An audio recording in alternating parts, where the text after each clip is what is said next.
All right, YouTube, welcome to episode 3 of Out of the Shadows. I wanted to start this episode with a disclaimer. I have a friend who is a mental health professional, and she made a really good point. Please be aware, like I said, I'm not a mental health professional. Do not use this in place of genuine psychiatric treatment, particularly if you're dealing with a very severe depression, if you are considering self harm, if you've already been self harming, if you're thinking, if you're having suicidal thoughts, if you're experiencing hallucinations, please, anything like that, immediately get professional help. You need something above and beyond what I can provide. And, again, like I always say, and I've been preaching, don't avoid help because you feel as though it makes you weak or you're going to be looked upon differently. If you need the help, get it.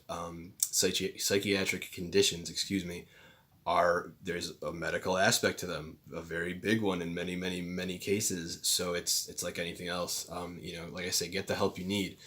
So going forward from there, today's episode is going to be about beliefs. How do we form them, and how can we go about changing them? So, beliefs come from three different places in my experience. They can come from your parents in terms of how you were raised, what you were taught as a child, whether that was taught directly in terms of it was said to you directly, or that was just simply the value system that was kind of built around you. There's also cultural values that are conveyed through society, through our family. With family and stuff, it could be ethnic or racial values. In terms of society, it could be something, I guess one of the easiest examples, everyone talks about the ideal appearance, shall we say, in Hollywood. Everyone needs to be this thin supermodel or this ripped super athlete, and realistically, that's just it's a value, it's a belief. That's not the ultimate truth, shall we say, if one can go so far as to say there is truth in some instances. Um, so beliefs can be reinforced in various different ways. Sometimes this reinforcement is proof that perhaps this value, this belief is real. Conversely, we can use something as proof to reinforce our belief, and yet all we're really doing is kind of following this string of consciousness, this thought pattern that we've developed, and it's not actually true.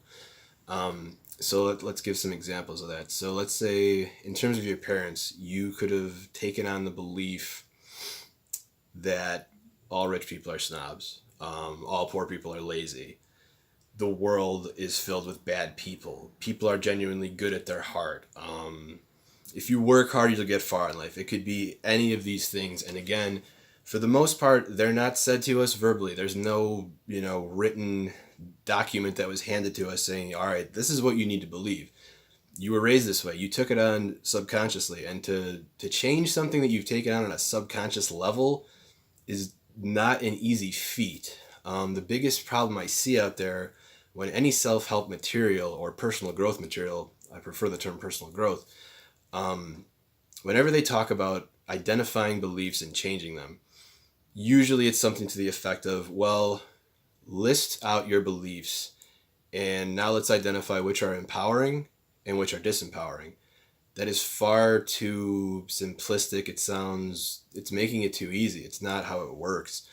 I can list out all of my beliefs, and it took me, I'm 32 now. I've always been interested in mental health. I think I've always been pretty introspective, but up until about 6 months, maybe close to a year ago, I really was not only was I unable to change my beliefs, I didn't fully understand where they came from.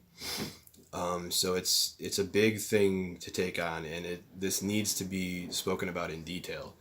So, in terms of experiences, let's say you had an experience where you're a younger kid, you like a girl, you like a guy, you start talking to him, you ask him out maybe, and this person says, get away from me, you're a loser. Well, now that experience is starting to, or you start to create the story, I should say, and it's a story. We can tell ourselves empowering stories, we can tell ourselves disempowering stories. It's not that simple. It takes time, practice, awareness, to really understand and be aware of what kind of story are we creating. Is this a story that's going to make me, a better individual and kind of keep my self-image, my self-respect intact, or am I telling a story that is simply beating me down? Now, in that scenario that I just mentioned, maybe, like I said, you're going to think, oh my God, I'm a loser. I'm not attractive enough. I'm not good with girls, or maybe, guys, whatever it is, whatever your sexual orientation is, whether we're talking about a male or female, all those things. But in this situation, there are alternate explanations. It's not necessarily that you're a quote unquote loser. Maybe that girl has a family life where she's ignored. Her emotions aren't validated. God forbid, maybe she's been physically abused in some way. So she feels powerless. She feels a sense, or I should say, a loss of control in her life. So her response to that loss of control is to regain control by disrespecting other people, putting them down, kind of exercising her influence, let's say. And again, like I said, she's regaining a sense of control. She's responding to what happened to her. Now again, do we know that? No, it could be a million things. But point being, we don't know. And more than likely, there's another explanation. You're not a loser. There's no such thing as, well, I did X, Y, and Z, so I'm a loser. No, that's not how it works. It sounds very simplistic. It sounds almost a little too Pollyanna for my taste, but you're only a loser if you believe you're a loser. So let's expand upon that a little bit. So how do you go about changing a belief? This is very difficult. Again, like I said, it took me basically my whole life. In order to change a belief, you need to create doubt. You need to realize what rules are imagined, what rules are real. So in creating doubt, if you tell yourself, well, you know what, I'm a failure. I haven't finished school. I don't have the job I want. I don't have the girlfriend I want, the boyfriend I want, the husband I want, the kids I want, whatever. You have to sit back and ask yourself, am I a failure? Is that factually true? Why didn't I finish school? Well, let's say there were financial constraints. Let's say you needed to actually stop going to school to take care of a loved one. Let's say you needed to stop going to school because you needed to make more money to survive. That's not a failure. That's dealing with real life experiences. And sometimes it puts your goals on hold. You can go back to school, and if you don't, that's fine. We make these plans, and I would venture to say that most people, what I planned out at 13 years old isn't where I am today. At 13, I thought that I was going to be into electronics, and it's for a very silly reason. My father was impressed that I could set up video games and VCRs and cable boxes. It's not that I was particularly gifted. It's that he was just, electronics were so beyond him that he thought that I was walking on water or something. Anyway, so the point being, like I said, think about those beliefs.